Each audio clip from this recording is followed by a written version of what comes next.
I've been doing more curating of my music collection, but that part of the song just seems a little redundant at the end of it, as almost as if it's some kind of thing that is supposed to give you my cue to click on over to what it is that we're going to be talking about. Or to click over to the scene to get the darn stream started. What is up, everybody? This is Jay, aka MultimediaJay, coming on here in the middle of the night once again to record a chat stream for people to watch, and if not live, then definitely after the fact. Because I've been looking at my YouTube analytics lately, and there's a couple of lessons to be gleaned from all of this. One of them is that YouTube has a very healthy environment when it comes to people watching streams after the fact and treating them like radio shows. And so that's one of the reasons why my Start Soon screens, for however long they stay around, are as short as they are. They're usually only one song. And the reason for that is get everyone nice and pumped up with a song from the YTAL, introduce people to some of the resources that YouTubers have available to them, then get straight to the topic, because let's face it, people watch YouTube streams like YouTube videos. There's been an uptick in activity after the fact, particularly on my stream and my ESO stream where I was cynical of Celestial Crown crates. I'm thinking of going through and putting in a clickable program guide for chapter markers for that, so that, you know, we can set something up for the people that are discovering it after the fact, since that seems to have gained traction given the controversy in Elder Scrolls Online with regards to the whole situation with the Celestial Crown crates and the microtransactions that are a known issue in ESO. So there's been a couple interesting things. I've also noticed, strangely enough, when I made the Farm Tuber edition of Silver Bullet 2000, the finishing touches, it's getting views and comments and likes, even though it is literally the exact same video that I released a couple of weeks ago, but worse. So here's the whole situation. I'm kind of surprised it's getting views. I'm comparing it to the original. The original was from Silver Bullet 2000, the finishing touches, has gotten up to 127 views. So basically, 100-something views is a very important number for my channel, because there's about 130 people with notifications turned on to see all of my uploads and streams. So the first 130 views are just for the most part, well, I can always see if they're subscribers or not. If I go to Silver Bullet 2, the finishing touches, just fire up the analytics, and probably should mute the tab in case something plays. Fire up the analytics and let me see what the audience is for that. So yeah, 73% of the audience for that tech video were people that were already subscribed. And this inverts, by the way, for people that watch some of the other stuff that I do that is not related to computers directly. But if I look at some of the early analytics, are those available yet? See if we have something like that going on. Let's see. Audience. 78% is from my subscribers. So these are people that are subbed to me that are literally watching the exact same video again. Literally the exact same video. All I did was cut out a lot of the MultimediaJay stuff and just did hard cuts on things. So now there's not enough data to really look at in the YouTube analytics for it yet, but it's bewildering that YouTube has gotten to the point where I can literally make the same video again, but worse, and it gets views, likes, and comments. But here's the situation. This is why I made essentially a rerun of my last tech video. So I've been thinking a lot about YouTube, and this is what we're here to talk about tonight. I've been thinking a lot about YouTube and barriers to entry, and YouTube's the various barriers to entry that exist on YouTube that I think are slowly creeping up and stuff like that. And it got me into a small argument with Matt Koval, the YouTube liaison, on Twitter earlier, because he was talking about how there was some email issue where partners who received emails that invited them to have partner managers never responded to the email and missed out on the opportunity. And I was like, well, YouTube has far bigger fish to fry, like the growing barriers to entry problem where you're not taken seriously until you pass a certain threshold of equipment that keeps getting pricier and pricier. A college student pronouns person, so folks I've seen starting problems on Twitter more so than others, said, oh, that's not really YouTube specific, it's just look at all the content that's being uploaded to YouTube. And it was basically the oversaturation argument. Well, the oversaturation argument has been going around for years. We can rewind the clock 10 years, and I remember people in 2011 telling me that you're 2011, well, let's go 2012 after the layoffs. People in the early 2010s telling me that YouTube was oversaturated and that's why my videos weren't getting the views that I wanted. But the thing is, throughout most of YouTube's history, because it's a first mover and it has become as popular as it is, YouTube has been oversaturated for just about all of its existence. You think to the late 2000s, if you're even around for it at this point. It was that long ago. You think to the late 2000s with the gaming scene on YouTube, with the AVGN, the Irate Gamer, and all those other angry game reviewers who were inspired by the AVGN. You go back to the late 2000s. You had James Rolfe being successful at something on YouTube, and next thing you know, you had a whole bunch of other people who wanted in on the scene. They thought it would be fun, they thought they could be successful, etc. Some of them were professional videographers like Chris Bors, and some of them were just people with PlayStation iToys. So you saw it in the lack of quality in their videos, but that didn't matter as much in 2000s YouTube when it was 100 meg upload limit, and you couldn't even have stereo sound, and a 10-minute limit on your videos. So very different world on YouTube back then. YouTube was associated with low-quality video made by individuals. It even got made fun of by a comedian at one point who said that YouTube was a circular file of low-quality video content. And I forgot which comedian it was, but I was surprised when I found out who it was. I can't remember who it is now. It was so long ago. But it was someone popular, and I was surprised they were making fun of YouTube instead of starting a channel. But this was during a day and age where mainstream media, television, movies, the whole nine yards, was still doing better than they are now, and YouTube was the new scene for people that weren't involved in those. Until, of course, corporate America, mainstream media, and television started setting up channels. I remember raising an eyebrow. I remember raising an eyebrow at the CBS channel, and like I'm over here like, why does CBS have a YouTube channel? Why do they need one? They're an established TV station. They don't need to have a YouTube channel. But they did. And now, of course, you have folks all over the place. Why is the stream lagging in Live Control Room? Let's just reload Live Control Room just to see that it's, just to see it here. Load it all up. Oh, it says that I'm not live. What happened? Oh, here we go. Live Control Room is having a glitch, is having buffering issues. So we'll have to see if this even continues here. Look at that. It's not even a thing. Why don't we go see if I got treated like Ludwig here. Here I am trying to have a conversation. I'm wondering if I need to vlog it instead, because Live Control Room literally will not show me anything.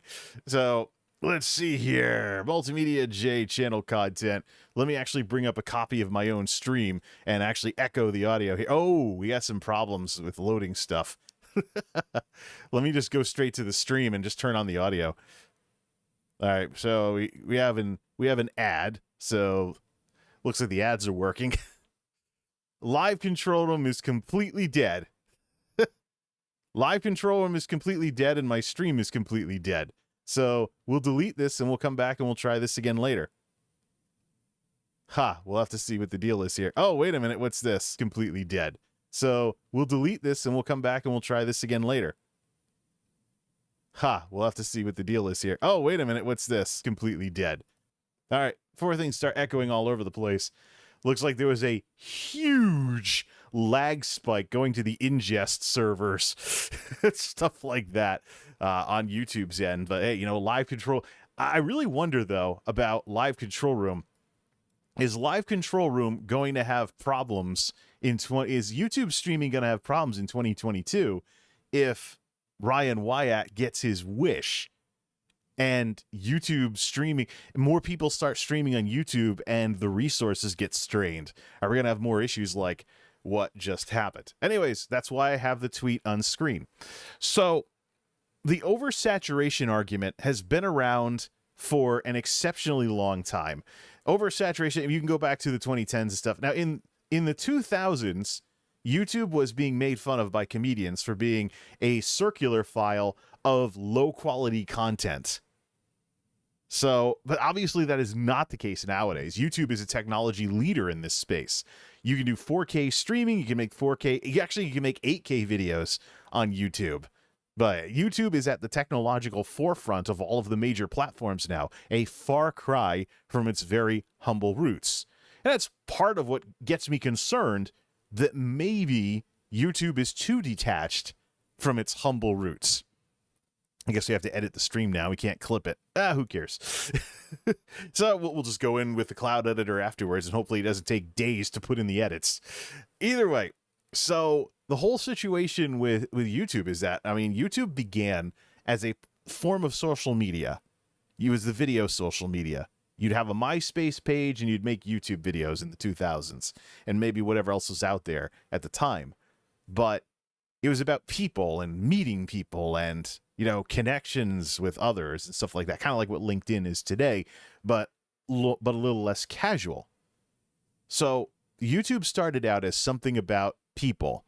It evolved into the high-end video platform that it is today. But its roots are as a platform where nobodies could become somebodies.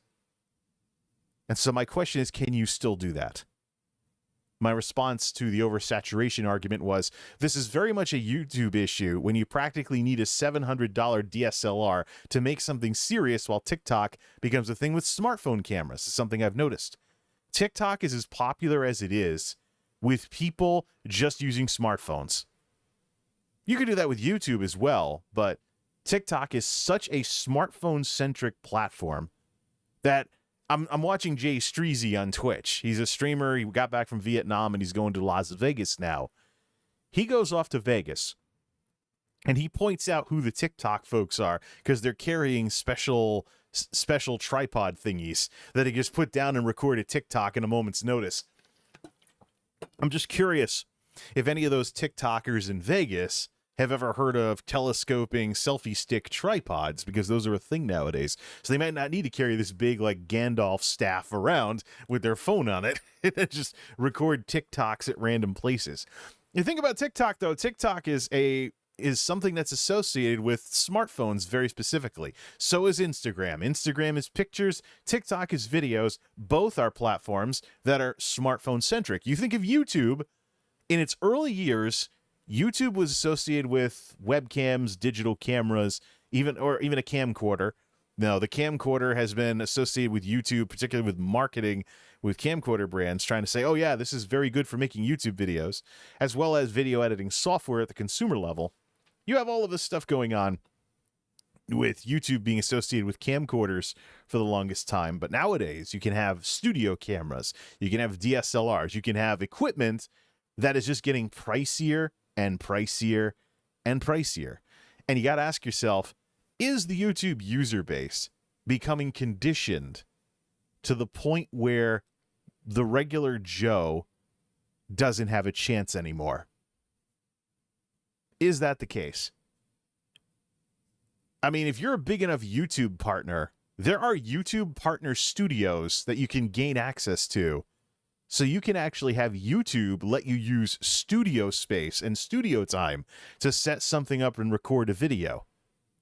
So that's the kind of high-end partner stuff that YouTube has had for a couple of years now.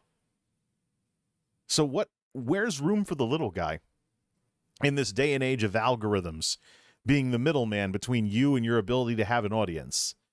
In a world where someone like me with thoughtful, original, imaginative commentary that isn't the same 6 or 7 talking points that the algorithms already recognize as popular and pass around all over the place. What kind of world is this where I get no views just because I think for myself? I'll be lucky if this gets more than like 10 views or something, 20 views, maybe 30 views. And that my channel has to revolve around 130 people who rang the bell in addition to subscribing, assuming the notifications even get sent out. So there's just way too much technology as the middleman when I'm trying to make stuff that people want to watch, but they don't even find out about it because the subscriptions aren't working right. The notifications aren't working right. All this other stuff isn't working right. There's always a computer in the middle that's screwing up my ability to find an audience and entertain them. It is a constant fight with the algorithm just to get whatever I make seen. That's the YouTube of the 2020s, not even the YouTube of the mid-2010s when there was more growth before the adpocalypse and all the changes and things along those lines. Matt Koval responds and says, I know it can feel that way, but lots of creators are making simple vlogs and shorts with their phones and are able to build an audience. Check out this interview I did with a farmer who just started talking to his phone and is now huge. Oh, yeah, the old, you're just making videos with your phone argument. That's losing water in this day and age. That's not holding water in this day and age, because you know what phones are becoming, right? Phones have good cameras in them. The cameras in phones are displacing digital cameras. Point and shoots, are they even still around? I have one from 2016, a Canon PowerShot that I bought for the last Massachusetts trip for an area where it would look too tacky if I was walking around with a soup can camcorder like this Sony I got with stimulus money last year. Overpriced, by the way, because of the electronics shortages, which is why I bought it with stimulus money. I would not have bought it with my own stuff at that price point. But this is a Sony Handycam. Sony Handycam, one of the last 1080p ones they have. I'm not planning on doing any 4K stuff anytime soon, as 4K continues to be high-end. And by the way, we have an MP3 problem with videos nowadays, where a lot of people are watching videos on little tiny phone screens. So it's not incredibly important that I make anything 4K just yet when 1080... I don't even have a 4K TV. And I'm still doing stuff in 1080p, and I think 1080p is perfectly fine.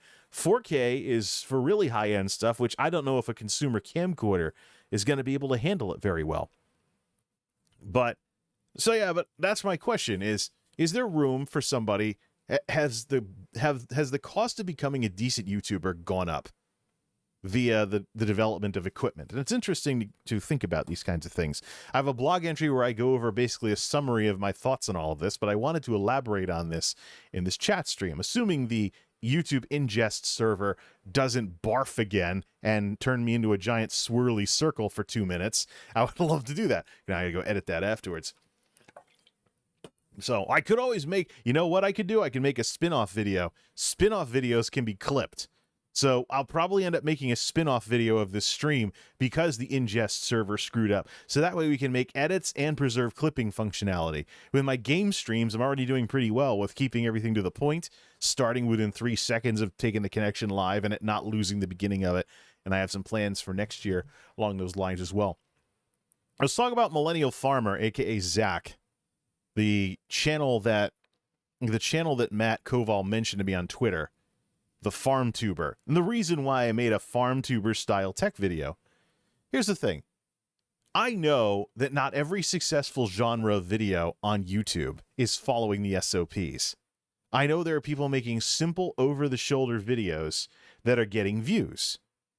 So it's just that you go to the Creator Academy, you have Team YouTube on Twitter telling people, do this if you want to try and grow your channel. Do that if you want to try and grow your channel. You go to the Creator Academy articles, and you see a certain kind of video being pushed.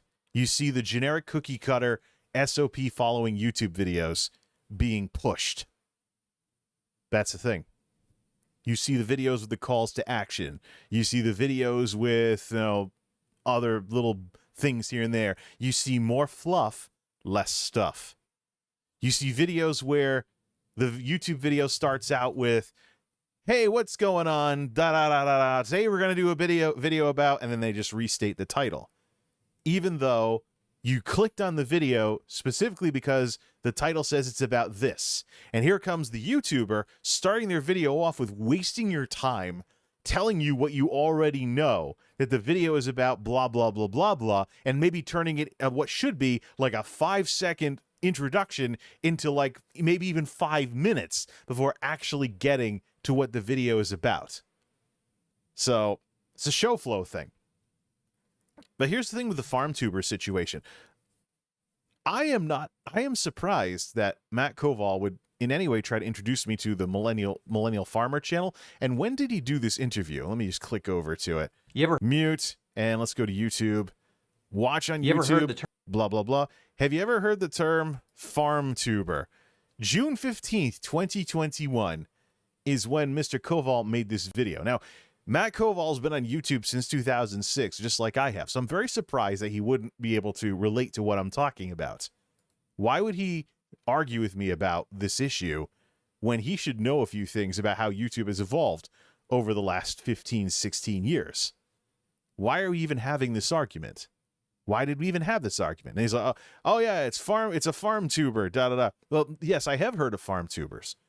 Farm tubers are actually one of my big inspirations for my tech videos because of their simplistic format. For those of you that don't know what a farm tuber is, farm tubers basically, they do videos about working on their farms, working with animals, working in the fields, working with machinery, etc. Farm tubers usually have incredibly simple videos with minimal editing, just usually hard cuts. It's like you're watching an old VHS home movie from the 80s or 90s, except actually edited. And they tighten up the editing, so it's always this is happening, then this is happening, then this is happening, then this is happening. So they don't really put a lot of production value into their videos other than shooting the video and editing it. But it turns out watchable, and it turns out followable. And I've seen farm tubers work fields, work on diesel trucks, mess with old cars. I mean, I'm extremely familiar with this genre. And I'm extremely familiar with how it doesn't follow the YouTube SOPs that you will learn about in the Creator Academy. But why give this as an example? Why come telling me about this, especially when I've known about it for years? I've known about the farm tuber scene since the 2000s. But why use this as an example? And don't tell me that people are just talking to their phones either, because the next question I have is, what phones? Phones can cost over $1,000 nowadays. And not only that, but phones can actually be considered cameras for the sake of content creation. But if I get brightened up quite a bit, wow, by Samsung not having a dark mode on their website, hey, Samsung, why don't you have dark mode on your website? Anyways, let me just shrink the window down so it's like a good studio light. And let me just close out some of the other stuff there. Let me just shrink it down so it's more like a studio light than something that's going to light the living daylights out of the place. But I look at some of these prices on some of the Samsung Galaxies. The flip phones, which are basically flippable smartphones, are around the $1,000 mark. Retail price. The Galaxy Z Fold 3 5G, $1,800 MSRP. Galaxy S21 Ultra 5G, $1,200. The let's see, that's the Ultra 5G. S21 Plus 5G, $1,000. S21 5G, $800. So you can spend $800 on a 4K camcorder, or you can spend $800 on a Samsung Galaxy S21 5G to use as a streaming phone. I don't know how well it works and whatnot. S20 FE 5G, $700. Let's see. Let's not even look at the folding phones. We're just going to look at the standard smartphone thing. S20 Ultra 5G Verizon, $1,400. So, I mean, you got all these phones in the hundreds. Then there's the Galaxy A32 5G, which is $300-something, or excuse me, $280 MSRP. Galaxy A20 from $249.99 with trade-in, and then you start getting down to hundreds and stuff like that. The thing is, if you look at phones that have good cameras on them, you can probably do better with a YouTube camera with a phone than you would with an actual camera, because phone cameras, especially if phones have Bluetooth and stuff, now they're going to support various accessories that are made to run with smartphones, as well as adapters that are made to work with to make smartphones usable with lots of other things as well. So you have all of this going on. You have all of this crap going on. And so where's room for the old school digital camera? And I dare say in a couple of years, we're going to see consumer camcorders like this thing go the way of the dodo. The issue is, though, this has a big lens and a big sensor and optical zoom without going digital, and it has a really easy way of controlling it. So I can get a very close zoom without having to actually move the camera back and forth. So it's what I've come to expect. What I've come to expect for a Sony Handycam. Decent picture quality, and it has a great way to zoom in and out. Even the built-in microphones. It creates XAVCs, which I can edit without getting phantom syllables, unlike the MP4 camcorders. But even the built-in mic in this thing is pretty nice. Built-in mic in this thing is pretty nice. But as we're seeing from the IRL streamers, smartphones are catching up. And my question is, what's involved in that price tag? If somebody who doesn't have one of those flagship or close to flagship phones that costs as much as a camcorder is trying to make YouTube videos, what is that going to look like? What is that going to sound like? And would you take someone seriously if they were a YouTuber and that was the equipment that they were using? Now, I'm thinking of doing a video about this, but to not bias the results, I'm going to wait a while until this stream is off the streams playlist on page 2. So probably at a time when we've moved on from this and nobody's thinking about it anymore, I'm going to make a surprise video asking this question about this whole equipment issue with YouTube and the barriers to entry on that. And barriers to entry is the sort of thing that I've been thinking about not just with YouTube either. I mean, you have to ask yourself, what do you need to get in order to be a YouTuber nowadays? But let's also not forget streaming.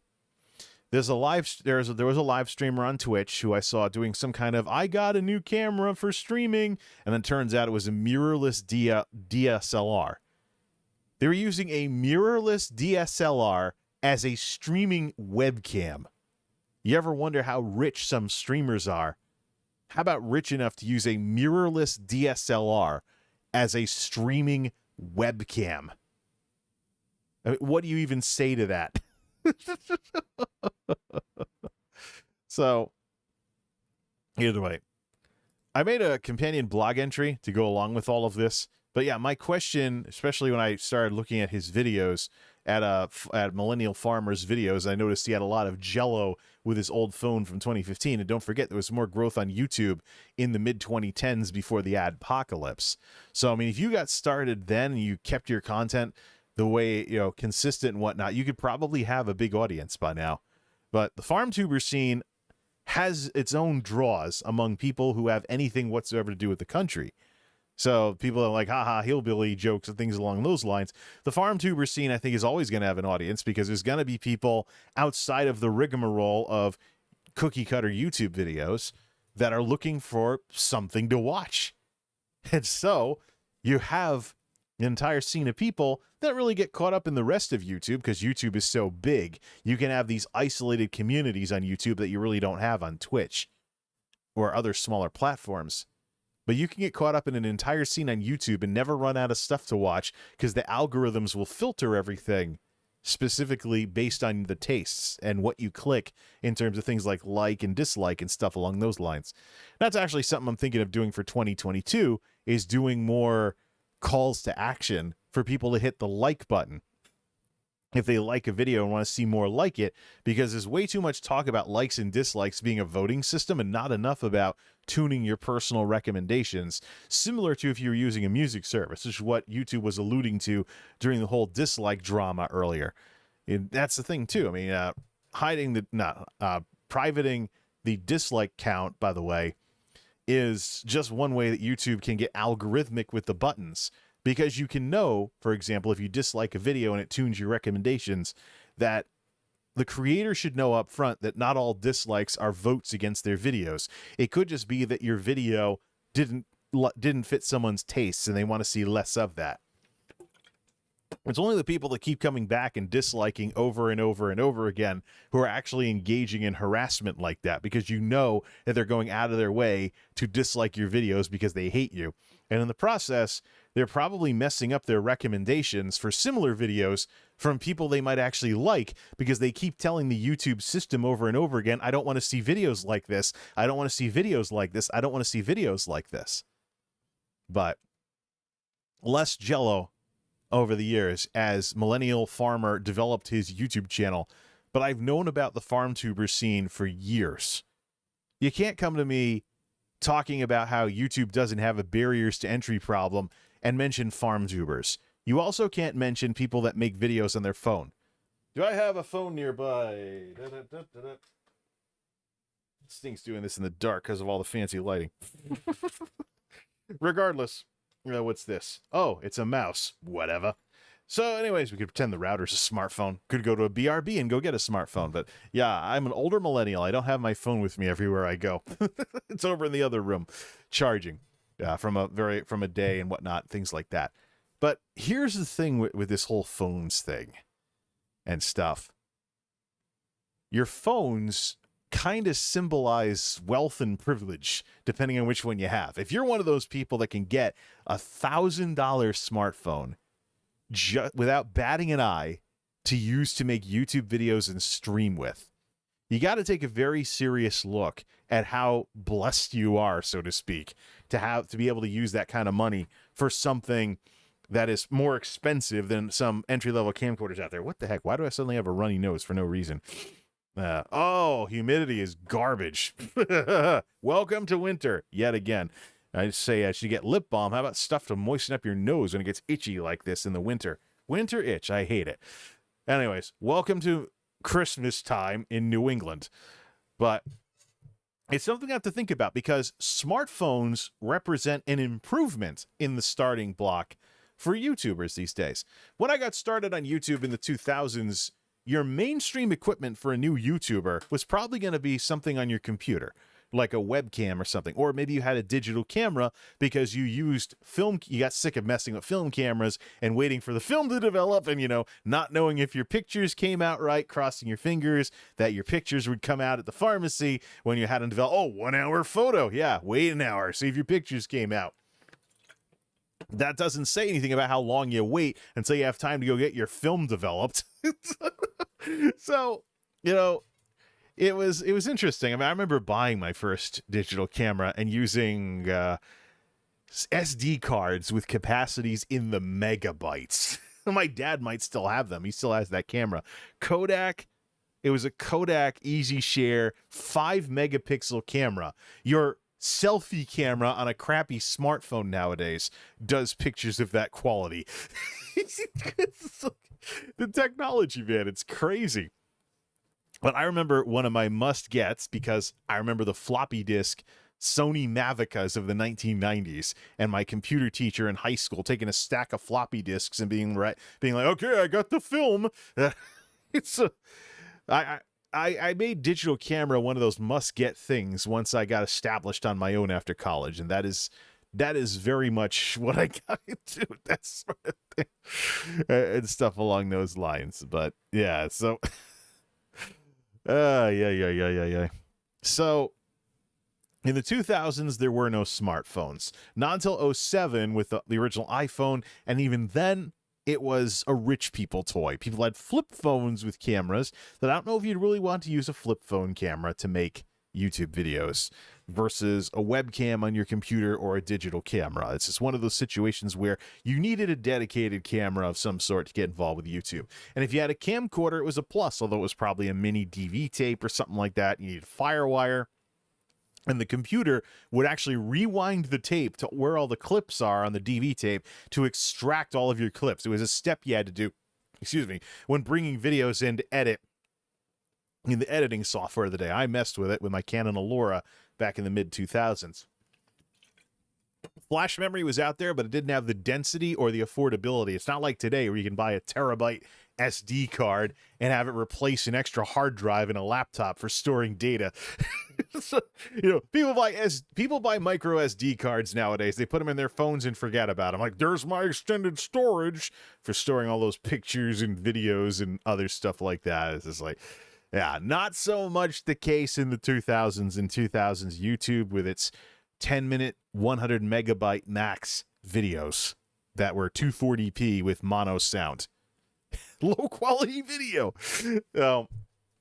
If you had professional videography gear, like a professional camera for recording TV or studio projects, it was total overkill. A camcorder put you ahead of the game back in 2000's YouTube. But in today's world, not only do we have smartphones, but smartphones are displacing other types of cameras, like the point-and-shoot digital camera and stuff like that. It's getting to the point where it's more worth it to just buy a smartphone to use as an entry-level camera, unless you need fancy stuff like the lenses that DSLR gives you, or the ability to manually focus, which a camcorder can still give you. But I mean, if you can hold a smartphone camera just right, if you can hold a smartphone on a selfie stick with some image stabilization just right, you can get your pans and zooms like this. I mean, there's definitely streamers taking smartphones everywhere that are doing exactly that. They're buying dedicated phones to stream with.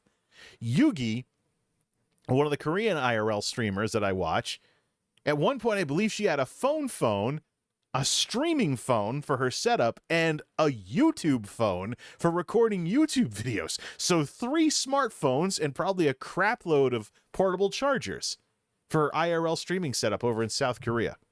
Samsung Galaxies, of course, out there in Samsung territory.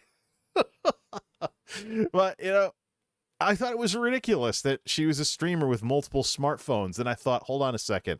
It's like 1950s and like nobody has more than one television. Yeah, it's hard to imagine. It's really hard to imagine someone having more than one smartphone. So, yeah, but it's a thing with streamers. Like, I want to buy a new streaming phone. Yeah, they want to buy a phone to use as a camera. But think about it. Smartphones, nice compact form factor, plenty of storage that you can add to with a micro SD card and things like that. Bluetooth, Wi-Fi, all kinds of ways to access them on your home network and stuff. Hook it up through USB 3, things along those lines. And of course, batteries, the big one. So, I mean, I have couple of handy cams. They all have batteries that interchange with one another and things like that. I mean, I get a bunch of these and I have to charge them off of AC and hope I have enough of them when I want to take a long trip that might require a ton of battery. Or I can go smartphone and use standard power equipment that is used for phones. See why? I mean, it doesn't bother me at all that smartphones are displacing cameras, our entry-level cameras. It doesn't bother me at all that phones are doing that. But how expensive is the phone that you need to produce an image that is acceptable enough that people will take you seriously on YouTube? So we talk, for example, about the streamers with the mirrorless DSLRs that you're using as webcams. This thing that I have right here is a Nexigo webcam. It's 60 FPS, but I run it at 30, so that way the sensor has more time to handle the light, and the result is this. This is probably the best lighting I have without adding extra ring lights and stuff. But a big issue I have with streaming lights is the glare coming into the corner of my eye. I was not in like drama or anything, so I'm not used to I wasn't in the drama club in school, so I'm not used to stage lights or anything. It really bothers me when a light is shining in the corner of my eye. It feels like I'm taking an eye exam. It's like, okay, let me look up and you can check me for glaucoma. So, yeah. I really wonder too about some of these streamers out there, the long-term health effects of having lights shining into the corner of their eye when they streamed like Dota or something for 20 years. What kind of health problems we're going to hear about with some of these streamers in a decade or two, with how they're exposing themselves to all these lights in the corner of their eyes for long periods, for years on end. It'd be very interesting to see what that actually brings about. But here's what I have. So can you take me seriously or not? Because a lot of my stuff is Walmart stuff.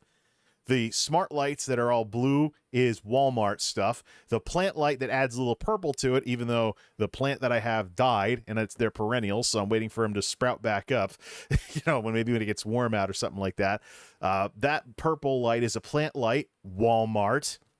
This is a Yeti Nano. You can walk into a Walmart or a Target and get this for around the $100 mark. But there are USB microphones that are cardioid, like the one that I got from the 9to5ers at the safety shop, that are only like $20, $30, and they can still give you... The thing is, a lot of what makes me sound good is coming out of OBS, not the Blue Yeti.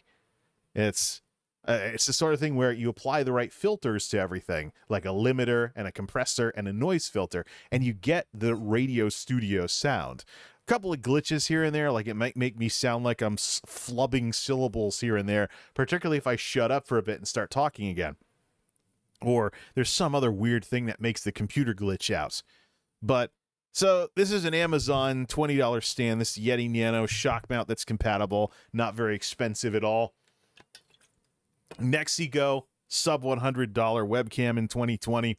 and its interest. And of course, I have a soup can camcorder, one of the last Sony Handycam 1080p's that were available. Everything's 4K now, and it'll cost you around $1,000.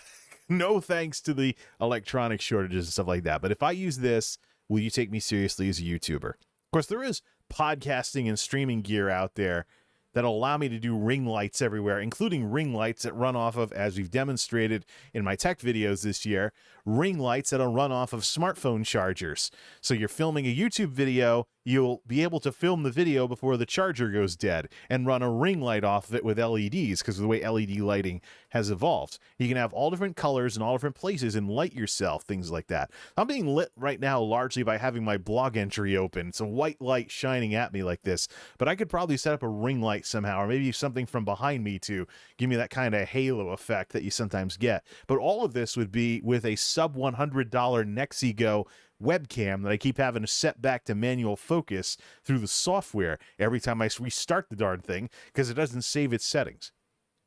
Could also hook up one of my old camcorders as well, or maybe not even so old. How about, for example, the Canon with the problems with the phantom syllables last year? Could put that in through an HDMI link or an HDMI to USB link, or buy an Elgato cam link or something along those lines, and just rig everything up that way.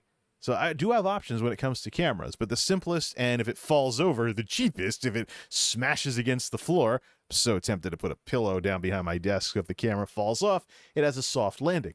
But for whatever reason, Nexigo under $100.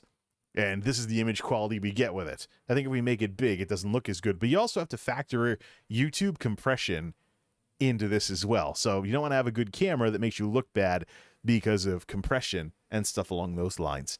But here's the thing. I mean, even I have invested in equipment. You have somebody that's out there with their phone, whatever phone they happen to have. It may not be a flagship model. It may have jello in the sensor because it's an older phone. There might be audio problems, and they don't have the money yet to buy a Bluetooth mic in order to make themselves sound better. So they're recording themselves with the built-in microphone on their smartphone and stuff along those lines.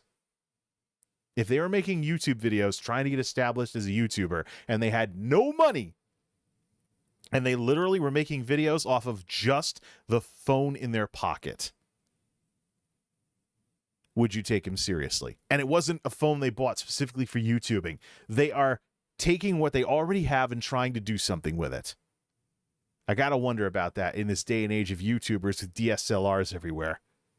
You see some YouTuber, here's my setup, and they have thousands of dollars in camera equipment for their vlogs. It's like, and the thing is, the more you have this high quality stuff around here, the more people get conditioned to it. Same thing with music, you know. It's swung in one way or the other. Take the 80s to the 90s, for example. Super polished hair metal, where everything was studio engineered. It's like the Dragon Force problem. People wonder if Dragon Force can even play their own songs. But you have studio engineering and stuff like that in the 80s, and then suddenly, no, we have these rough around the edges grunge bands in the 90s as a reaction to the overproduced nature of 80s music. And then you get into the 2000s, and you know things kind of swing back to where produced pop music is more popular again. Here comes the White Stripes, making alternative rock that sounds like it was recorded on equipment from sometime in the 70s. And it's part of their sound. It's part of what people like. So is that really, you know, can you be taken seriously on YouTube if you are basically a White Stripes YouTuber, so to speak? That's the question. The companion blog entry has some great examples of all of this. You have Yugi at a Buddhist temple, which I know she recorded on her dedicated YouTube phone. So the results that you see with that colorful temple and the nature and her running around and stuff is from a smartphone. But it's probably a high-end smartphone that would cost about as much as if you were buying a dedicated camcorder for making YouTube videos. So you have a cost associated with that. Let's see. There's Nick Nimmin, who was at VidCon in 2018 talking to somebody, and they were just like, oh, I'm just using a camcorder. I looked up the price of the Panasonic 4K it's just a camcorder on a stick. I looked up the price of the Panasonic 4K, $800. $700 if you buy refurbished.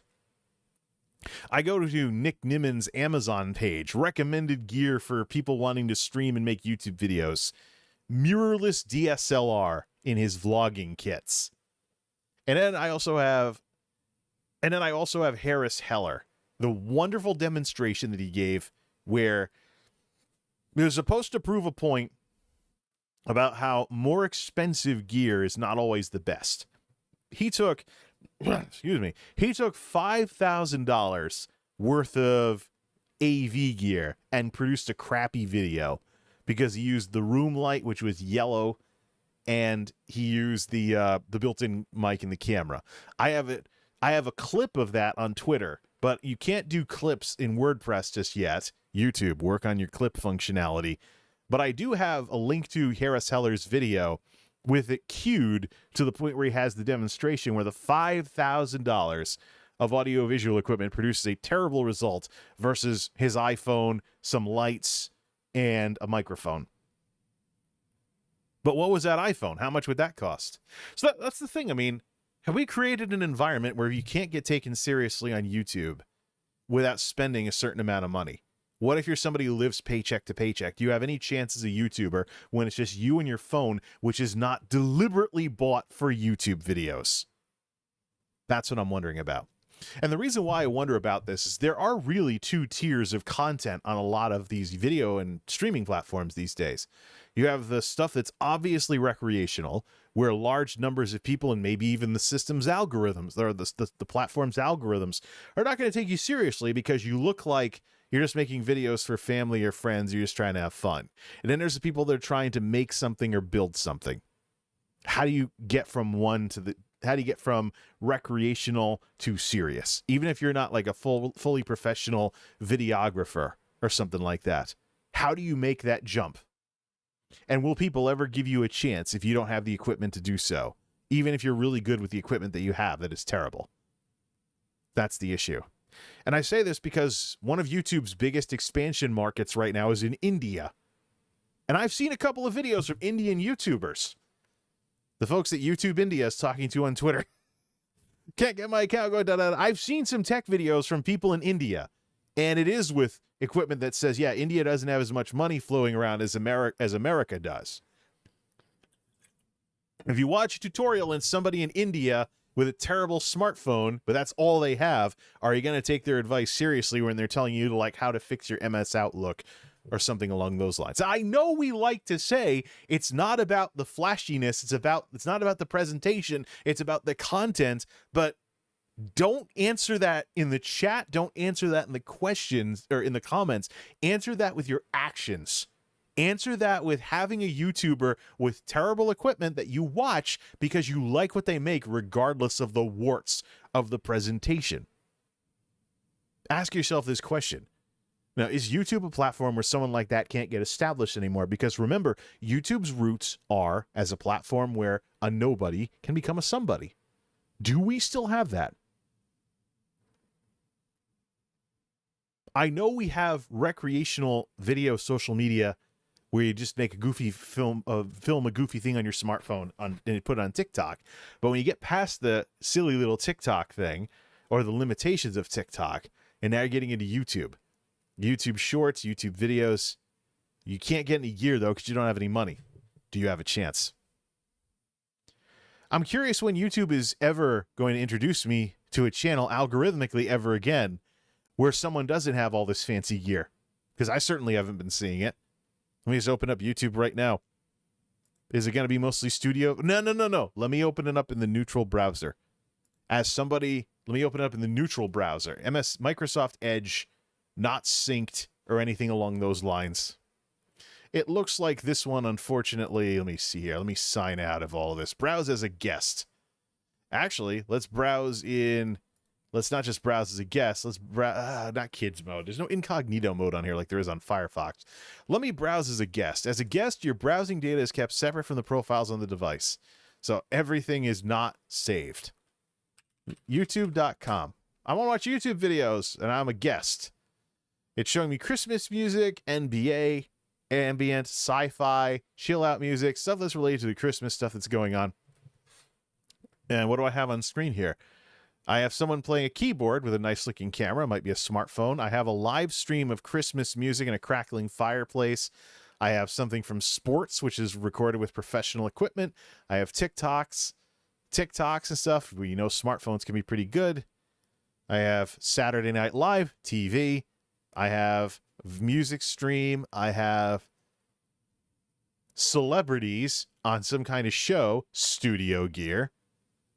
And so I have all these big, and I have Mr. Beast, of course, with whatever wonderful gear he rocks nowadays. And I have Beast Reacts.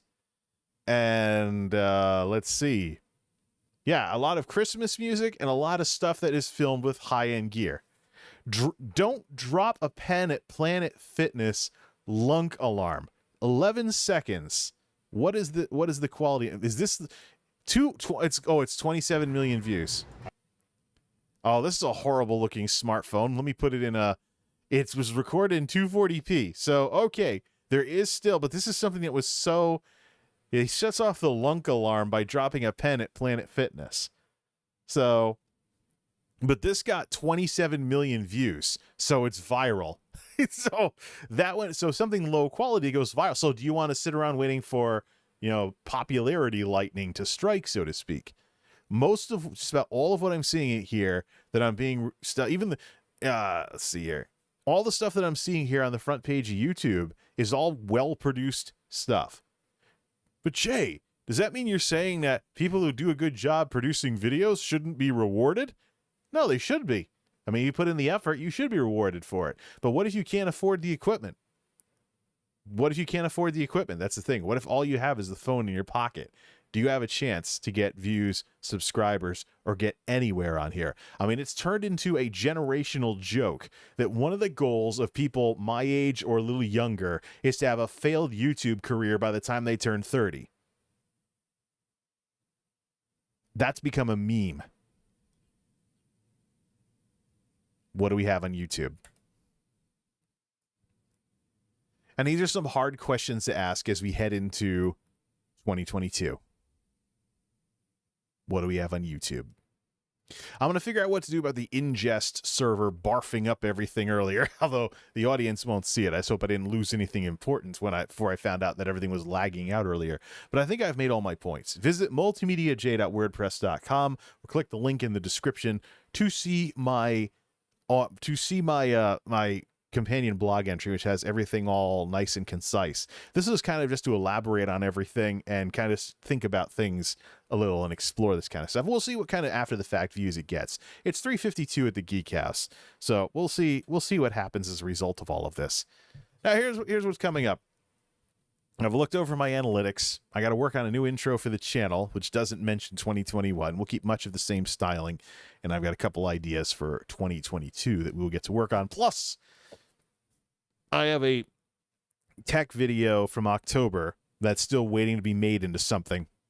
I should probably do that before the new year. On the streaming side of things, Vindalia is doing stuff 2 days in a row, and then she's off for Christmas, doing IRL while she visits her family and stuff like that.